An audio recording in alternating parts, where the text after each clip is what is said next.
오늘은 그 하나님의 창조란 제목을 가지고 말씀을 나누겠습니다. 제가 아주 흥미있는 이야기를 하나 들었는데요. 성경 퀴즈는 아니지만 한번 맞춰보세요. 여러분, 성경에서 가장 짧은 장이 어디인 줄 아십니까? 시편? 시편 몇 장일까요? 117장입니다. 한 두세 줄밖에 안 돼요. 그러면 가장 긴 장이 어딘 줄 아십니까? 119장 맞습니다. 그러면 성경의 가장 중심되는 가운데 장이 어딘 줄 아십니까? 그건 나중에 할 거고요. 가장 중심인 장 17장 했고 19장 했으니까 어디겠어요? 118편이라고 합니다. 그 18편을 보면 그 앞장으로 594장이 있고요. 그 다음에 시편 뒤로 594장이 있다고 합니다. 그리고 이 숫자를 더하면 1188장. 저는 세보지 않아서 잘 모르겠는데 세보신 분이 그렇대요. 그 성경에서 가장 중심된 절이 어디 있는 줄 아냐는 질문에 벌써 우리 권사님이 답변을 하셨는데 118장 8절입니다. 여기에 무슨 말씀이 써 있는지 여러분 궁금하지 않으십니까? 우리 그 말씀을 같이 보겠습니다. 다 같이 읽어볼까요? 여호와께 피하는 것이 사람을 신뢰하는 것보다 나으며. 맞습니다. 이 성경의 가장 중심에 있는 구절이 그리스도인들에게 신앙의 근본인 질문을 하고 있다는 거예요. 믿는 자들에게 근본되는 질문을 하고 있다는 거예요. 여러분들은 누구를 신뢰하십니까? 사람을 신뢰하십니까? 부모님을 신뢰하십니까? 친구를 신뢰하십니까? 배우자를 신뢰하십니까? 아니면 하나님을 신뢰하십니까? 우리 체일제일교회 모든 성도님들은 모두가 하나님을 사람보다 더 신뢰하는 그리스도인들 되시기를 주님의 이름으로 축원합니다. 왜냐하면 이 시편의 중심절에 사람을 신뢰하는 것보다 하나님을 신뢰하는 것이 낫다라고 가르쳐주고 있다는 거예요. 이 이야기는 하나님 안에서 우리의 삶의 해결 방법을 찾는 것이 사람에게서 찾는 것보다 더 지혜로운 방법이며 옳은 방법인 것을 가르쳐주고 있다는 것이에요. 그런데 이게 여기에는요, 정말로 하나님께서 우리에게 주시는 놀라운 말씀이 담겨 있는 게 뭐냐면, 보세요. 하나님을 신뢰할 때 하나님이 그 신뢰에 대해서 응답을 하시겠죠. 그 이야기는 뭐냐면요, 우리가 찾는 해결의 방법의 그 모든 것들에 하나님께서 친히 응답하고 계시다라는 거예요. 즉, 하나님은 우리의 기도를 들으신다는 거죠. 여러분, 이게 아멘으로 화답이 되십니까? 우리의 기도가 좀 너무 광범위해요? 이걸 좁히면 하나님께서, 천지를 창조하신 하나님께서 내 기도를 들으신다는 거예요. 내 기도를. 세상에 많은 사람이 있는데 이 전능하신 하나님께서 내 기도를 들으신다는 거예요. 그리고 내 기도를 들으시고 응답하시는데, 여러분, 하나님께서 어떻게 응답하시는 줄 아십니까? 하나님은요, 우리의 기도의 그 제목에 따라 응답을 하시는 경우도 있지만, 하나님은 우리의 기도의 제목 플러스 우리에게 가장 필요한 것을, 우리에게 가장 베스트 되는 것을 응답하신다는 거예요. 그래서 우리가 기도할 때 내가 원하는 대로 기도 응답이 되지 않고 다르게 응답이 되는 것들이 있다라는 것이에요. 그런데 그것이 하나님 보시기에 우리가 가장 필요한 것, 가장 중요한 것들로 응답하고 계시다는 거예요.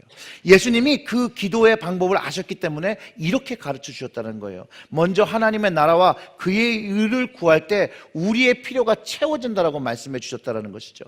마태복음 6장 33절과 34절의 말씀을 보면 이렇습니다. 우리 다 같이 읽어볼까요? 그런즉 너희는 먼저 그의 나라와 그의 의를 구하라. 그리하면 이 모든 것을 너희에게 더하시리니 그러므로 내일 일을 위하여 염려하지 말라. 내일 일은 내일이 내일이 염려할 것이요 한낮의 괴로움은 그날로 족하니라. 결국은 하나님을 신뢰하라는 것이잖아요. 그리고 하나님의 방법을 선택해서 살아갈 때 우리가 필요하고 있는 그런 부분들이 어떻게 된다는 거예요? 채워진다는 것이죠. 즉 우리가 기도한 대로 응답하기보다는 우리의 필요에 따라서 응답하시는 하나님을 우리는 경험한다는 것이에요. 우리에게 좋으신 하나님 아버지 하나님께서 우리의 가장 필요한 것을 채우신다는 것. 시편의 말씀에 이런 말씀이 있습니다. 시편 121편 1절과 2절의 말씀을 보면 이렇습니다. 내가 산을 향하여 눈을 들리라. 나의 도움이 어디서 올까? 그 다음 2절 같이 할까요? 나의 도움은 천지를 지으신 여호와에게서로다. 천지를 만물을 지으신, 그러니까 불가능이 없는 하나님께서 나에게 도움을 주신다는 것이죠.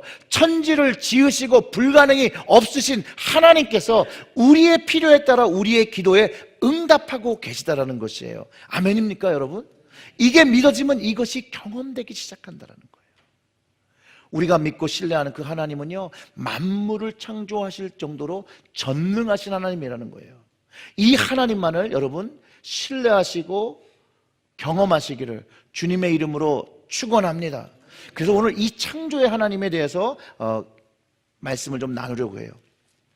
오늘 여기에 계신 모든 분들은요, 적어도 이 창세기의 1장에 나온 창조 이야기를 다 들어보시거나 읽어보신 분들이 여기에 앉아 계십니다. 맞습니까? 그게 왜 그러냐면 우리가 믿음을 가지고 신앙을 살아갈 때 1년에 새해 성경을 한번 통독해보겠다라고 마음을 먹으신 분들은 창세기를 안 읽으실 수가 없어요. 연수에 따라 이 창세기만을 30번을 읽으신 분들도 있을 거예요. 근데 더더욱이 중요한 건 1절부터 5절을 안 읽어보신 분은 없을 거예요. 물론 우리가 시작하다가 레위기에서 우리 넘어지잖아요. 그럼에도 불구하고 우리 창세기 요 1절부터 5절의 말씀은 우리가 끊임없이 들어왔고 끊임없이 내가 읽었던 그런 성경 중에서 가장 많이 읽은 곳. 그러면 이 안에 담긴 모든 것들을 우리가 알아야 되잖아요. 이 내용은요, 교회를 잘 다니지 않고 최근에 신앙을 가져보신 분들도요, 이 하나님 창조의 이 첫 번째 이야기는 영화를 통해서도 들어볼 수도 있고요, 뭐 다른 이야기를 통해서도 다 한 번쯤은 들어본 내용, 그 내용을 가지고 우리가 이야기를 하는데 이 안에는 하나님의 그 진리의 말씀이 담겨 있습니다. 하나님의 창조가 모든 만물, 그 자연과 사람의 시작, 그 기원이 되었다는 것이에요. 이 말씀을 담고 있습니다. 하나님의 창조가 자연과 사람의 처음이라는 것이 그 시작이라는 거예요. 이 창세기라는 이름이 어떻게 된 거냐면요, 히브리인들의 그 책을, 이 책 제목을 적는 방법은 첫머리에 나오는 말씀이나 아니면 그 등장하는 주인공의 이름을 따서 그걸 지어요. 이 창세기도 그 시작이 태초에라고 말로 시작하기 때문에 원어는 베레시트라는 말로 시작하는데 70인의 거기서 게네시스라는 말을 사용하면서 이 창조라는 얘기로 제목이 창세기가 되었습니다.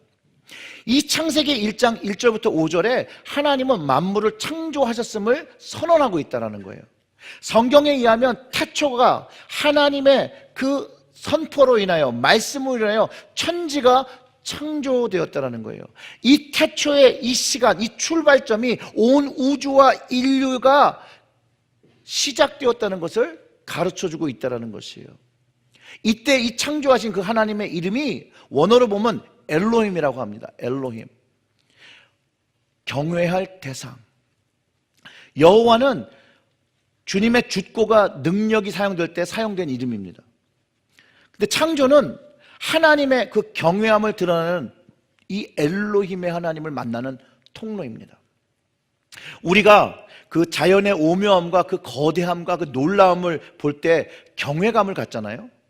그런 것처럼 하나님이 창조하신 이 창조의 하나님의 이름이 엘로힘이기 때문에 우리는 그 하나님께서 창조하신 그것을 보면서 우리는 그 경외감을 가지며 하나님께서 이 창조의 역사를 쓰신 것을 경험하게 된다는 거예요. 그래서 뭐 그랜드 캐니언이라든지 나이아가라 폴이라든지 정말로 이 자연이 너무나도 아름답고 아름다운 것을 볼 때 우리는 와 라고 하면서 경외감을 느끼는 것이에요. 어떤 분들은 정말로 하나님이 이런 거 하시지 않았으면 이런 것이 만들어질 수 없다라고 고백하시죠. 그 1절과 오늘 본문의 1절과 2절이 하나님께서 하신 그 일을 증거하시는데 천지를 하늘과 땅을 창조하셨다라는 거예요. 이 창조란 말은요, 이 하나님께서는 이 온전한 능력으로 완전히 무에서 아무것도 없던 곳에서 완전한 유를 만드셨다라는 거예요. 무에서 유를 창조하신 그 하나님, 그 능력이 놀라우신 전능하신 하나님께서 성경의 말씀을 통해서 우리를 사랑하고 계시다는 거예요. 나를 사랑하고 계시다는 것이에요. 여러분, 이 전능하신 하나님께서 여러분 각자를 사랑하고 계심을 믿으시고 신뢰하시고 그분의 사랑을 경험하시기를 주님의 이름으로 축원합니다. 이 만닥교회에 김우영 목사님이라는 분이 계신데, 이분이 이제 목사님들과 산행을 하셨대요. 날씨 좋은 날. 그리고 이제 내려와서 보통 한국에는 산 밑에 식당들이 있잖아요. 그 식당으로 들어가서 식사를 하시려고 들어가셨는데 그 방이 너무나도 껌껌하더라는 거예요. 그래서 이렇게 방이 어둡습니까? 좀 방에 불을 켜주세요 라고 했더니 어떤 분이 이렇게 말씀하셨대요. 목사님, 선글라스를 벗으세요. 이 이야기가 주는 레슨이 있어요. 뭐냐면 우리는 우리가 낀 색 안경을 쓰고 사물을 바라보고 판단한다는 거예요. 각자의 색깔이 있으니 노란색을 꼈으면 노란색으로 보고 파란색을 꼈으면 파란색으로 보고 빨간색을 꼈으면 빨간색으로 본다는 거예요. 똑같은 물건을 보아도 색깔이 다르기 때문에 다르게 느끼고 다른 감정으로 접근을 한다는 거예요. 그렇기 때문에 다른 주장이 생기는 거죠. 그리고 각자가 본 것이 맞다라고 주장한다는 거예요. 이 색안경을 다른 말로 표현하면 관점, 퍼스펙티브라고 말할 수 있습니다. 우리는 이 자기가 갖고 있는 그 관점을 가지고 사물을 판단하고 내 삶 속에서 일어나는 일들을 판단하고 살아간다는 것이에요.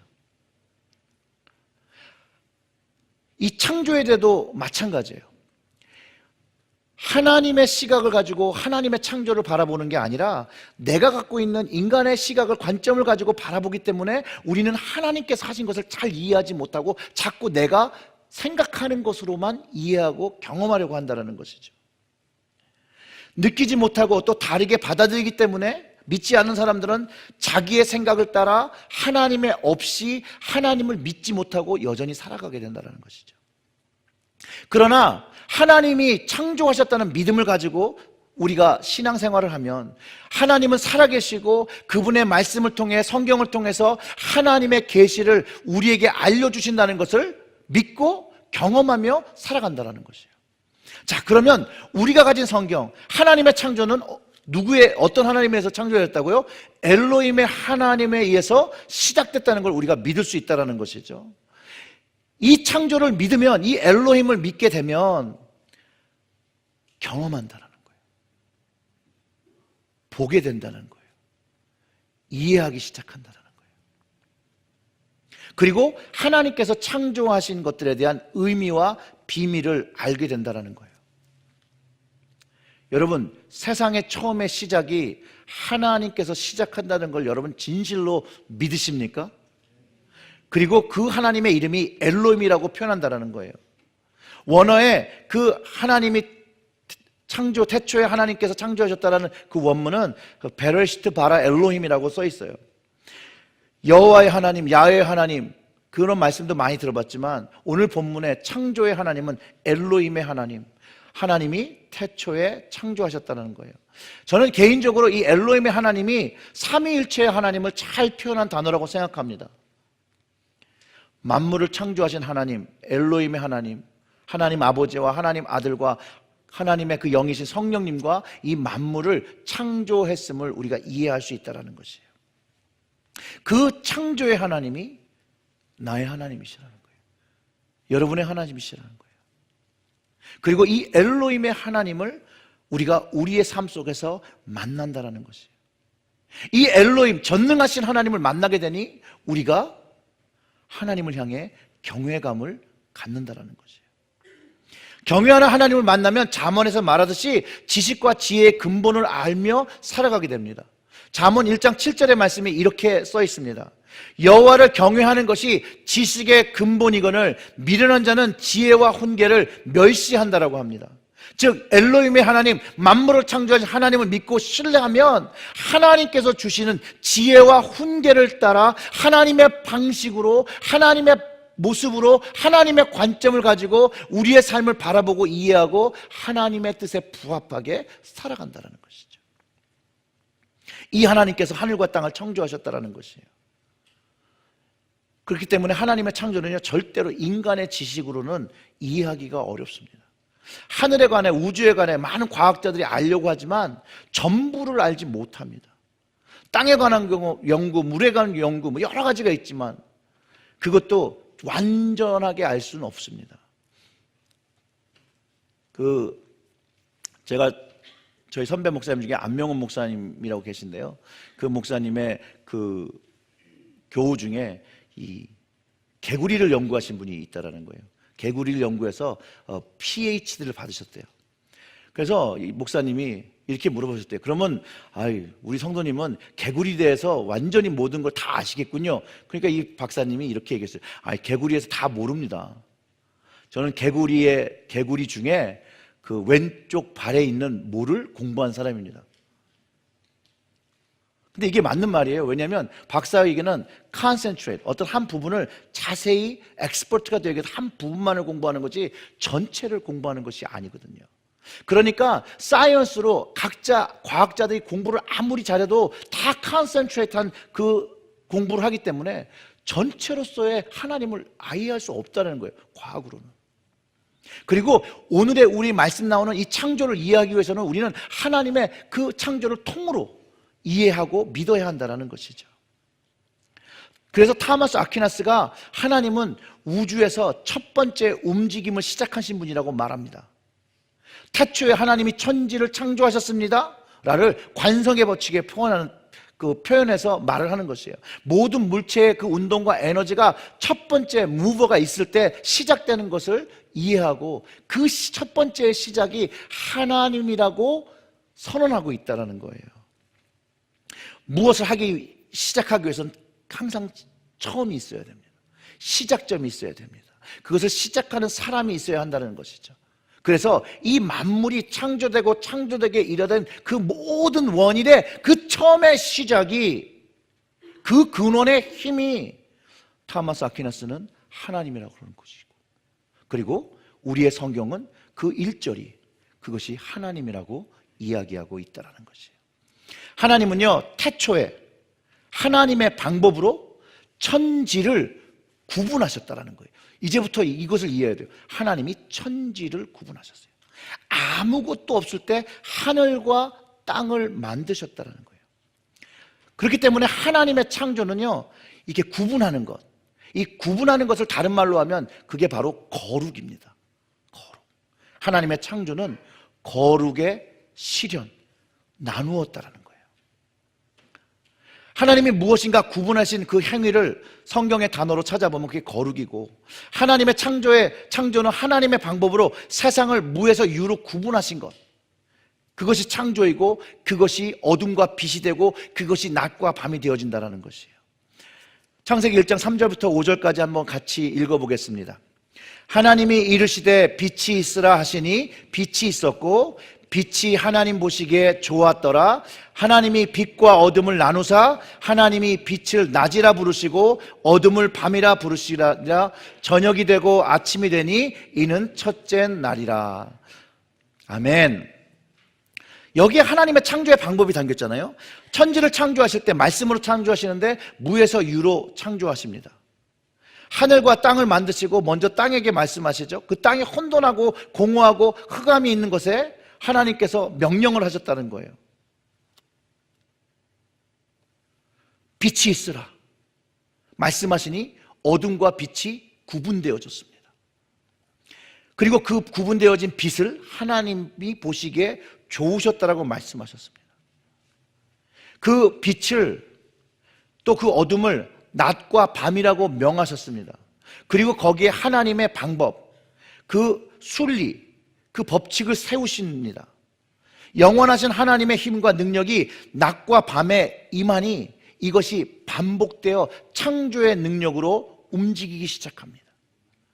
그래서 낮이 되고 밤이 되고 낮이 되고 밤이 되고, 그거 한 번 되는 것을 하루라고 정하셨다는 거예요. 하나님께서 창조를 하신 때부터 오늘날까지 우리는 낮과 밤을 경험하고, 이 낮과 밤을 경험한 것을 우리는 뭐라고 부르죠? 하루라고 부른다는 거예요. 그 첫째 날부터 시작한 낮과 밤의 하루가 지금까지도 반복되어져 있고, 이제 앞으로도 계속해서 반복되어져 간다는 거예요. 이 낮과 밤이 바뀌는 것만을 통해서도 우리는 하나님의 창조의 능력을 경험할 수 있다는 것이에요. 이 창조로 말미암아 하나님이 그리고 기뻐하셨다는 것이죠. 그 다음 날에도 하나님은 쉬지 않으시고 창조가 그 끝나는 그날까지, 창조의 그 거룩한 구분하는 날, 하나님은 어떻게 하셨다고 그러죠? 안식하셨다라고, 쉬셨다라고 하는 거예요. 저는요, 하나님의 이 창조를 좀 생각해 볼 때 얼마나 놀라웠을까. 하나님께서 말씀하실 때 아무것도 없는 곳에서 어둠과 빛이 구분됩니다. 하나님 말씀하시니까 하늘과 땅이 구분됩니다. 하나님이 말씀하시니 바다가 생깁니다. 강이 생겼습니다. 계곡이 생겨납니다. 산이 생겨납니다. 식물과 동물들, 가축들이 막 생겨납니다. 그들의 모양은 각양각색입니다. 이들이 조화를 이루니 이렇게도 아름다운 것이, 견줄 만한 것이 하나도 없습니다. 꽃의 아름다움, 식물의 아름다움, 동물의 아름다움, 곤충의 아름다움, 그 각자의 아름다움으로 가득 차여 있다는 것이에요. 하물며 여러분, 해충이 뭔지 아시죠? 우리에게 도움이 되지 않는 그런 곤충을 해충이라고 그러잖아요. 파리를 하나 예로 들게요. 파리의 눈을 이 정밀 카메라로 눈을 찍으면 세상에 그렇게 아름다운 색을 담고 있는 그런 눈이 없습니다. 오늘 한번 구글해 보세요. 파리 눈, 정밀 찍었다라고 하는 걸. 그러면 그 색감이나 그 텍스처나 이런 것이요, 야, 어떻게 그 조그만한 그 파리 눈알 안에 그런 것들이 담겼는지 정말 경이로움을 느끼게 된다는 것이에요. 그런데 우리는요, 그냥 말씀으로 창조된 것도 아니고 하나님께서 흙으로 빚어서 거기에 하나님의 생기를 넣으시고 거기에 하나님의 형상대로 우리를 지으셔서 생명이 되어서 살아가게 하셨으니 하나님이 우리를 보시기에 어떻게 생각하시겠어요? 좋으시다라는 거예요. 사랑하신다는 거예요. 그 아들을 주기까지 사랑하셨다라는 거예요. 우리는 여전히 아직도 하나님의 거룩한 창조의 방법을 따라서 그 하나님의 영을 가지고, 그분의 기운을 가지고, 그분의 숨결을 가지고 살아가는 하나님의 거룩한 창조물들이라는 것이에요. 하나님 앞에 너무 아름답다는 거죠. 예전에 지구멸망이라는 그 다큐멘터리를 봤거든요. 근데 이 지구멸망이라는 다큐멘터리를 보니까 지구가 멸망한 게 아니라 인류가 멸망한 거더라고요. 다 망가져서 다 황폐해졌는데 시간이 지나면서 자연은 자연 치유를 시작하더라고요. 풀이 자라나고 나무가 자라나고 뭔가 자연 치유를 하면 회복을 하고 있다는 거예요. 근데 결국 이 다큐멘터리가 이 자연을 인류인 사람이 망치고 있다는 것을 알려주기 위해서 만든 그런 다큐멘터리였는데, 저는 거기서 그런 생각을 했습니다.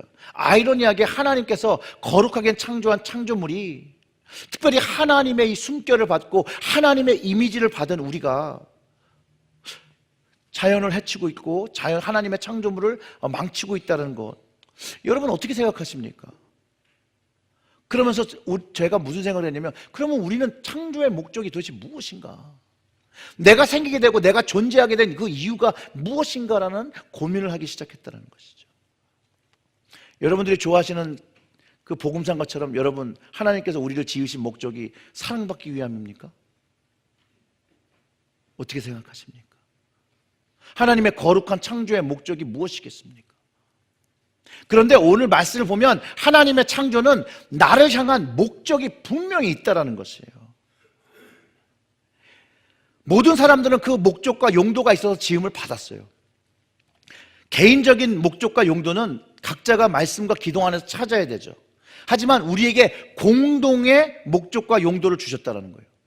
그것은 하나님 나라를 위해서 지음을 받았다는 거예요. 그리고 그 나라에서 예배하는 자로 지음을 받았다는 거예요. 이사야서를 통해서 볼 때는요 43장 21절에 이렇게 말씀하십니다. 이 백성을 내가 나를 위하여 지었나니 나를 어떻게 해요?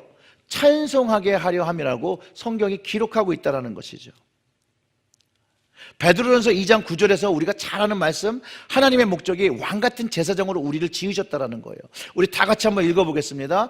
그러나 너희는 택하신 족속이요 왕같은 제사장들이요 거룩한 나라요 그의 소유가 된 백성이니 이는 너희를 어두운 데서 불러내어 그의 기이한 빛에 들어가게 하신 이의 아름다운 덕을 선포하게 하려 하심이라. 아멘. 자, 이 말씀에 보면요 여러분, 창세기 1장에 나오는 말과 약간 중복되는 말씀이 있습니다. 그게 뭐죠? 어두운 데서 불러내어 그의 기이한 빛으로 들어가게 했다는 거예요. 그것이 아름다운 덕이라는 거예요. 하나님께서 우리를 부르신 창조의 목적이 어두움에서 빛으로 부르셨다는 거예요. 하나님이 그 빛을 보시고 좋으셨다고 했죠. 그 빛의 모습으로, 빛의 목적으로 우리가 불림을 받았다는 거예요. 이것이 우리가 깨달아야 할 거룩한 하나님의 창조의 목적이라는 거예요. 하나님을 위해서 우리는 살고, 우리는 어둠과 사망에서 불러내어 하나님의 빛과 영광과 구원의 자리로 부르신 것을 찬송하며 그 아름다운 덕을 전하며 사는 것이 우리가 받은 존재의 목적이라는 것이에요. 우리의 일상생활은 무엇에 초점을 맞추고 있습니까? 하나님의 그 목적, 거룩한 창조의 모습, 그 아름다운 덕을 선포하며 살아가고 있습니까? 근데 아니라는 거예요. 아니라는 거예요.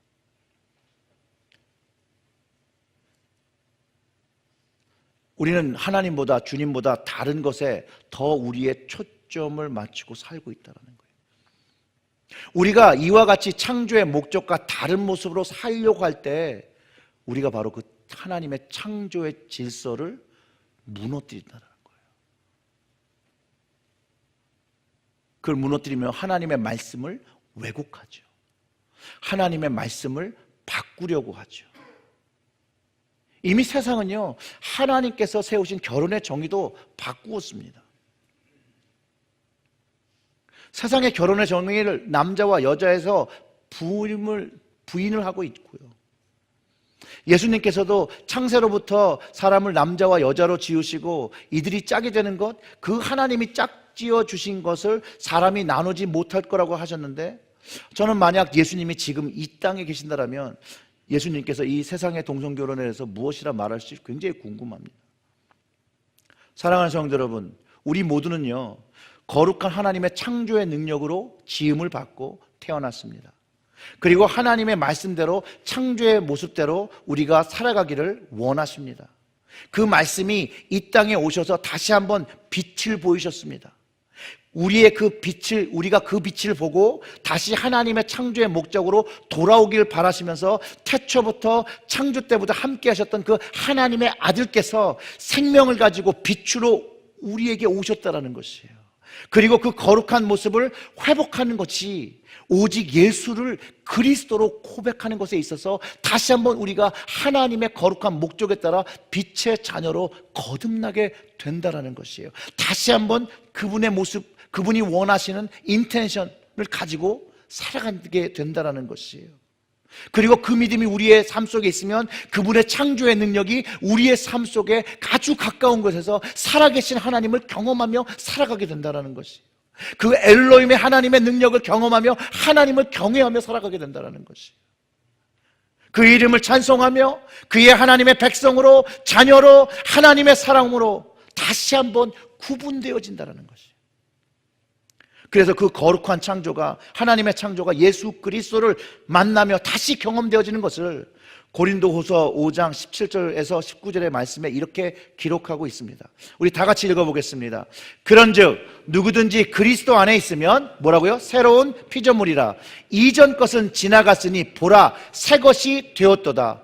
모든 것이 하나님께로 났으며 그가 그리스도로 말미암아 우리를 자기와 화목하게 하시고 또 우리에게 화목해 하는 직분을 주셨으니 곧 하나님께서 그리스도 안에 계시사 세상을 자기와 화목하게 하시며 그들의 죄를 그들에게 돌리지 아니하시고 화목해 하는 말씀을 우리에게 부탁하셨느니라.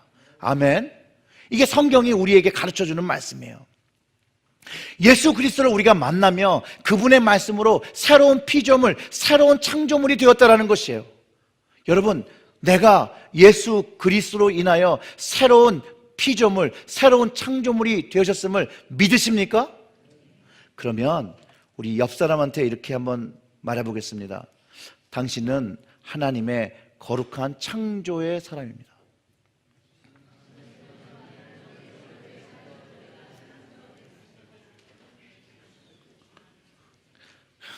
비웃지는 마시고요. 또 한 가지. 그 다음에 우리가 이 말씀을 보면 우리에게 주신 직분이 있잖아요. 우리 옆에 계신 분들과 또 부부면 더 좋아요. 화목하게 삽시다. 부부면 이렇게 손도 이렇게 한번 이렇게 만져가면서 하셔야 되는데 화목하게 삽시다. 맞습니다. 이것이 우리 주님 안에서, 우리 예수 그리스도 안에서 새로운 창조, 새로운 그 거룩한 거듭남을 태어난 사람들이 이 화목의 직분을 가지고 살아야 되는 그것이 하나님의 말씀이라는 것이에요. 하나님의 진리라는 것이에요. 하나님의 외침이라는 것이에요. 하나님의 원하시는 것이라는 것이에요. 하나님의 말씀이 선포되어질 때 만물이 생겨났듯이고 만물이 창조되었던 것처럼 우리가 하나님의 말씀을 들을 때 우리가 하나님 말씀에 순종하여 우리가 행함이 생겨나면 우리는 하나님의 화목을 전하는 사람, 하나님의 아름다운 덕을 전하는 사람으로 하나님께 영광 돌리는, 찬송 돌리는 찬송의 백성이 되어진다는 것이에요. 하나님께서 그 사명으로 우리를, 여러분을, 나를 그리스도인으로 구분하셨다는 거예요. 예수 그리스도의 사랑을 알리라고, 그 창조의 그 능력, 어둠에서 빛으로 만드신 하나님 아버지도 창조를 시작할 때 어둠에서 빛으로 만드셔서 우리를 그곳에 살게 하셨던 것처럼 예수님도 우리가 어둠 속에 살고 있을 때 오셔서 우리를 빛으로 구분하셨다는 것, 여러분 꼭 기억하시고 그 주님의 빛된 자녀로 살아가시기를 주님의 이름으로 축원합니다. 그리할 때 여러분들은 날마다 그 거룩한 창조의 능력, 그 엘로힘의 하나님, 그 하나님이 나에게 아버지 되셔서 그 아버지께서 내 삶에 역사하시는 것을 경험하실 거예요. 이거 경험할 수밖에 없어요. 그 경험하는 것들을 이제 고백하는 것이 사람들에게는 아름답게 들릴 거라고 생각합니다. 경외감을 준다라고 저는 믿습니다. 이것을 꼭 믿고 여러분 경험하시기를 주님의 이름으로 축원합니다. Redeeming love.